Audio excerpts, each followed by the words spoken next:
मंच पर सभी हमारी बहनें, हमारी बेटियां, यहाँ उपस्थित मानव निर्माण और सृष्टि के सर्वश्रेष्ठ सर्वोत्तम विश्वमयी करुणामयी माँ,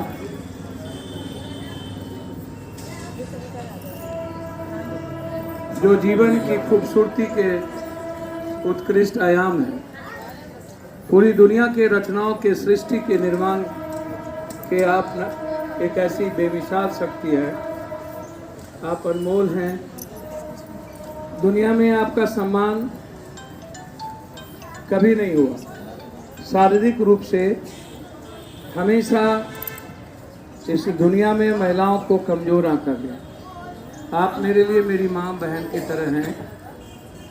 मंच पे सभी सम्मानित संयोजक, नेता जो लगातार आपकी आवाज़ उठाते रहे हैं, सामाजिक रूप से भी, राजनीतिक रूप से भी, मैं उन नेताओं का जो हमारे लिए कंप्लीट आंतरिक ऊर्जा के स्रोत हैं, मैं उनका भी, मेरे साथ जो लगातार यहाँ हमारे नेता प्रेमचंद सिंह जी, पप्पू जी, हमारे प्रधान महासचिव जी, हमारे महासचिव बबन, सभी लगातार, छात्र शक्ति, सभी लोग लगातार 4 दिनों से यहाँ लगे हैं। हमारे सभी सम्मानित नेता हमारे साथ आए, पूर्णिया से मुखिया जी, हमारे अनुज और पत्रकार बंधु। मेरा मानना है, मैं जितना इस दुनिया को समझा हूँ कि दुनिया ने कभी नारी का सम्मान नहीं किया। भगवान बना देना ये कोई सॉल्यूशन नहीं है, देवी बना देना ये कोई सॉल्यूशन नहीं है। देवी ये व्यवहार में प्रैक्टिकल सम्मान कभी नहीं हुआ, कौशल्या का सम्मान कभी नहीं हुआ, सावित्री का सम्मान कभी नहीं हुआ, सीता का सम्मान कभी नहीं हुआ, मीरा का सम्मान कभी नहीं हुआ, द्रौपदी का सम्मान कभी नहीं हुआ, आप सबरी का सम्मान कभी नहीं हुआ। रामायण की भूमिका में यदि सबरी और राम का रिश्ता था तो वाल्मीकि के भी रिश्ते थे, तुलसी का भी रिश्ता था, केवट का भी रिश्ता था और पराक्रमी राम का भी रिश्ता। तो समावेशी विचार से रामायण बने। महाभारत में कृष्ण की भूमिका थी तो सुदामा का भी भूमिका थी। महाभारत द्रौपदी की भी अपनी भूमिका रही। मीरा भी खो गई थी कृष्ण में। तो कब सम्मान मिला इस दुनिया में? बांझ औरत, सती औरत, विधवा औरत, कब? मर्द नहीं होते हैं। कभी आपको किस रूप में देखा इस देश के उन लोगों ने जो आपको भगवान तो बना दिया, लेकिन सम्मान के दृष्टि से आप यदि कभी आप अपने को उठा के देखें, जब भी कोई आडंबर और अंधविश्वास कर्मकांड की बारी आती है तो छठ होगा तो सहेगी माँ, जितिया होगा सहेगी माँ, खरजितिया होगा सहेगी माँ, चौरचन होगा सहेगी माँ, सिरबा होगा सहेगी माँ, दूध होगा सहेगी माँ। मर्द क्या करेंगे? खाली खाजा मिठाई खाएंगे हम लोग। कब सम्मान? आज की बात नहीं, आगे भी नहीं होगा, ये गलतफहमी में मत रहिएगा। सम्मान आपका तब होगा जब 1 लाख रुपया महीने का इनकम जिस दिन महिलाओं के हाथ में आ जाए, उस दिन से पुरुष भी आपके साथ खड़े होने की ताकत पैदा करेगा। हुनर। हम अर्थ युग में हैं, हम भगवान युग में नहीं हैं, हम भाग युग में नहीं हैं, हम किस्मत के युग में नहीं हैं। ये बकवास बातें हैं। हम इकोनॉमिकल आर्थिक आज़ादी की बात हमको करनी चाहिए। जो कभी हमारे सुभाष चंद्र बोस इस सवाल को किए थे कि राजनीति किसी भी तरह से नहीं हो, राजनीति का कोई औचित्य नहीं है। और 10 साल के अंदर यही तय हुआ था जब पहला कैबिनेट हुआ था कि 15 सालों के अंदर भारत में गरीबी खत्म होगी, 15 सालों के अंदर गरीब शब्द नहीं रहेंगे, 15 सालों के अंदर हर हाथों के अंदर एजुकेशन का राइट सबको मिलेगा। 7% एजुकेशन नहीं है बिहार में, 7%। आ तो गया जनगणना, आ तो गया सर्वे कि 7% हम बीए नहीं कर पाए हैं। 99% लोगों के हाथ में कंप्यूटर नहीं है, 96% 3 पॉइंट के पास एक भी गाड़ी नहीं है, एक व्हीकल नहीं है, 43 कुछ प्रतिशत लोगों के पास झोपड़ी है, 9% लोगों के पास 1 डिसमिल जमीन नहीं है, 6,000 रुपया 35% के पास झोपड़ी है, 46% के पास 6,000 रुपया पर कैपिटा इनकम है, मात्र 6,000 रुपया। 10,000 रुपया मात्र 22% लोगों के पास है। क्या है आपके पास? आपके पास है क्या? बिहार में गरीबी और गरीब छोड़ के है क्या? बिहार में राजनीति हिंदू मुसलमान छोड़ के है क्या? बिहार में गाली गलौज को छोड़ के बैकवर्ड फॉरवर्ड छोड़ के है क्या? बिहार में कभी विकास पे बात या किसान पर 900 किसान मर गए, बिहार कभी नहीं खड़ा हो पाया।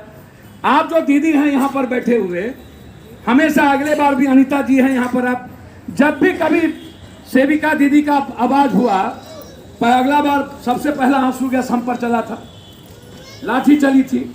जब भी आया, जब भी चाहे एसएससी का मामला हो, बीपीएससी का हो, यूपीएससी का हो, चाहे सीटीएट का हो, नियोजित का हो, संविदा का हो, चाहे इंजीनियरिंग का हो, चाहे बीटीएट का हो, चाहे ममता का हो, आशा का हो, सेविका का हो, बारे बा आपको जब टोला मित्र और न्याय मित्र और विकास में, एक टोला मित्र, न्याय मित्र, विकास मित्र में कौन, आपने एक राम जाति का लगभग सब लोग, मुसहर से आपने विकास मित्र में जोड़ लिया, पासवान लगभग नहीं के बराबर, आपने राजनीति करने के लिए मानदेय बढ़ा दी कि चलो भाई हमारे एक वर्कर हो जाएंगे, आपने उसका मानदेय बढ़ा दिया जहां पर एक है।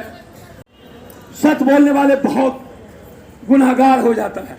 सच बोलने वाले को कोई पसंद कभी नहीं किया, सुकरात को भी जहर दिया।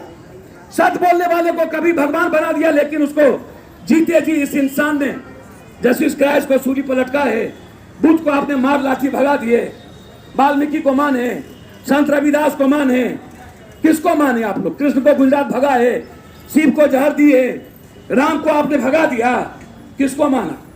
हम जानते नहीं हैं, हमको कोई राजनीति नहीं आती।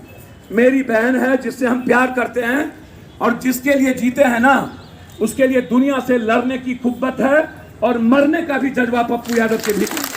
हम होते तो किसी कीमत पर पहली लाठी पप्पू यादव के पीठ पर होती, हमारे शरीर पर होता।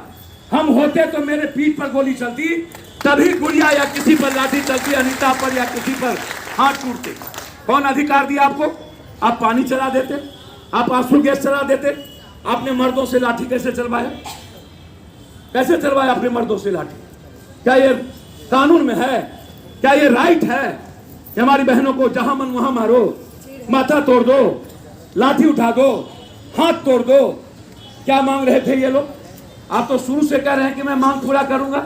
आपको वो याद दिलाने हमारी बहन यहां आई थी कि आप अपनी जिम्मेदारी को तय करिए, आपने जो वादा किया था वो आप पूरा करिए। और क्यों आई थी मेरी बहन 4 दिन? आज धनतेरस है, सारे अमीर लोग झाड़ू से लेके सब कुछ कर रहे हैं और मेरी बहन यहां आकर के लाठी खा रही है। क्या इसको शौक नहीं है अपने बच्चों के लिए, अपने पति के लिए? क्या इसको शौक नहीं है घर में रहने के लिए? आपका जन्मदिन, आप पर कुछ जुल्म हो तो जात पर जुल्म हो गया, आप पर कोई कुछ करे तो जुल्म हो गया, और जो आपकी सरकार को बनाए उसके बेटे को उसको मार दीजिए, उस पर जुल्म हो तो कानून काम करेगा? विपक्ष में रहिए तो ठीक, तब आप सब कुछ ठीक है, और सत्ता में आइए तो भूल जाइए। बाहर नियत, बाहर नीति। इसीलिए मैं बहनों से अंतिम एक लाइन कहना चाहूंगा कि आप उनसे जरूर सवाल करिए जो आपके सामने खड़ा होता है। ये औकात और हिम्मत मर्दों की क्यों नहीं होती है सामने में लाठी खाने की? महिलाओं को आगे क्यों करता है ये लोग? काहे काहे काहे वो नेता आगे नहीं थे? काहे वो भाषण देने वाले आगे नहीं थे? क्यों मेरी बहनों पर लाठी चली?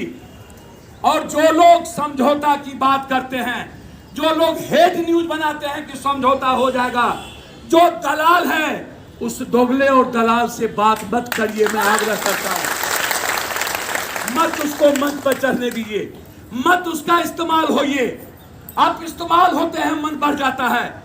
और सरकार से जाकर हमारी बहन का विधानसभा का गेट तोड़ रहा था, हमारी बहन आपने लाठी क्यों चलाया? और ये औकात क्यों नहीं हुई किसी मर्द को आगे आने की? काहे हमारी बहनों को लाठी काहे घर खाइए? आप भाषण दीजिएगा, आप नेतागिरी करिएगा, आप सरकार में हैं माले और सीपीआई सीपीएम के लोग। आप क्यों नहीं कहे कि हम आपके साथ सब चुनाव नहीं लड़ेंगे? आप क्यों नहीं कहते हैं कि हम आपके गठबंधन में नहीं रहेंगे? आपको यह औकात क्यों नहीं होती है? आप हमेशा राजनीति करते हैं, है हिम्मत आपको ये कहने की कि हम आपके साथ चुनाव नहीं लड़ेंगे? कहिए आप, बस आप खाली बात करिएगा। अब राजनीति करने के लिए पैदा हुए हैं, हर चीजों में राजनीति, हर बातों में राजनीति। आप देखिए ना उठा करके। अब इसमें भी राजनीति होगी 63%, 67% में। कल क्या किया हमारी बहनों ने, अपने भाई को बधाई देने गया और बहन की रक्षा के लिए आप अधिकार मांगने गए। 7वें नंबर में आपका पूरा का पूरा आपका जो एजेंडा था उसमें 7वें नंबर पर आप है कि हमारी सरकार आएगी तो सबसे पहले आपको करेंगे। क्या आपको 2.5 लाख बहनों का डर नहीं है? क्या 2.5 लाख बहन आपके वोट को प्रभावित नहीं करेगी? हम तो चाहेंगे, हम आज दिल से कहते हैं, बहुत हो गया लालू जी, नीतीश जी, आप लोग, आप 20 साल में अहंकारी हो गए हैं। आप लोगों को बिहार के बारे में कोई समझ नहीं है। आप गलत करते हैं। आप जितने लोग हैं, ये नरेंद्र 10 साल आप रहे, आपने क्यों एक ममता आशा का लेकर के आपने पैसा नहीं दिया? आप नाटक करते हैं। आप बैठ के करते क्या है? आपने जन वितरण प्रणाली वाले को आप ही की जिम्मेदारी है, काहे नहीं आपने लाया?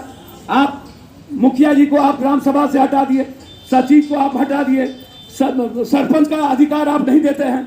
आप किसको आप सम्मान के साथ जीने दिए? किसको किसको किसको? सिर्फ जाति की राजनीति, सिर्फ जाति की राजनीति। सवाल मेरा यहां है, हमने तो पूर्णिया और मधेपुरा में अपनी बहनों को कह दिया था, दोनों जगह। जब 7,000 हमारी बहनें पूर्णिया में थी और हम जब गए थे जहां 40,000 लोग उस दिन खाना खाए, हमने कह दिया था कि घटना बड़ी है, हम 2 दिन के बाद आएंगे, लेकिन वहां रहने खाने से लेकर के हमारी बहन कहीं भी भटकेगी नहीं। जब तक पप्पू यादव जिंदा है, भारत का एक गरीब बेगर पैसे के नहीं मर सकता। मैं जिंदा हूं, मेरी औकात है, मुझ में हिम्मत है अपनी किडनी बेच के गरीबों की जिंदगी बचाने की, और मैं डेली करता हूं। है किसी को औकात तो करके दिखा दे। सिर्फ राजनीति नहीं की जाती है। और मैंने उस दिन अपनी बहन को कहा था, हम जानते हैं कि जात पात की राजनीति में हम फिट नहीं बैठते हैं। लाश महक रहा था, सब अपने अपने घर में कैद हो गए। 1 रुपया इन लोगों के पास नहीं थी। सारा ट्रेन और बस पप्पू यादव को भेजना पड़ा। आज किसी के पास यहाँ विधानसभा में घर नहीं था। अरे गंदे और कुत्ते एमएलए एमपी लोग, क्या तुम्हारे पास यहाँ पर नहीं था? तुम्हारे पास विधानसभा नहीं था? ये बेटी किसकी है? ये वोट किसको दिया था? तुम ही को ना। आंख में पानी नहीं था, मर क्यों नहीं गए चुल्लू भर पानी में डूब के? आप अपने एमएलए को निकलने मत दीजिए अपने घर में। आप जूता का माला पहनाइए, उसको घर में सम्मान मत दीजिए, रोकिए उसको। जरूरत है वो तो टमाटर और अंडा फेंकिए, लेकिन ऐसे लोगों का जो आपका इज्जत ना करे, उसका सम्मान कभी नहीं होना चाहिए। ऐसे लोगों का विरोध करिए। आप निर्णय लीजिए यहां से जाने के बाद कि कितना राइफल गोली लेके चलता है एमएलए, बाउंसर लेके चलता है, पुलिस दिखाता है। औकात है इन लोग की। जिस दिन महिलाएं अपने पर उतर जाए ना, उस दिन इन बाउंसर और इन दलालों का औकात पर पता चल जाएगा। महिलाएं करती नहीं, इसीलिए कि महिला सम्मान के साथ जीना चाहती है। घेरा डालो, डेरा डालो, विधानसभा में शुरू करिए और सीधा कहिए, पहले जाओ, पहले हमारी बात करो सरकार से, तब ढुको। नहीं बात तो नहीं ढुकने देंगे, ये तय करिए। सिर्फ पटना में बैठ के नहीं, इन एमएलए एमपी को औकात बताइए अपने अपने क्षेत्र में। आप जब तक आपसे ये लोग डरेंगे नहीं, तब तक आपका ये बात नहीं मानेंगे। इन लोगों को आपका डर नहीं है। इन लोगों को लगता है कि महिला जाते न है, कोई जादव होगा, कोई तेली होगा, कोई 100 होगा।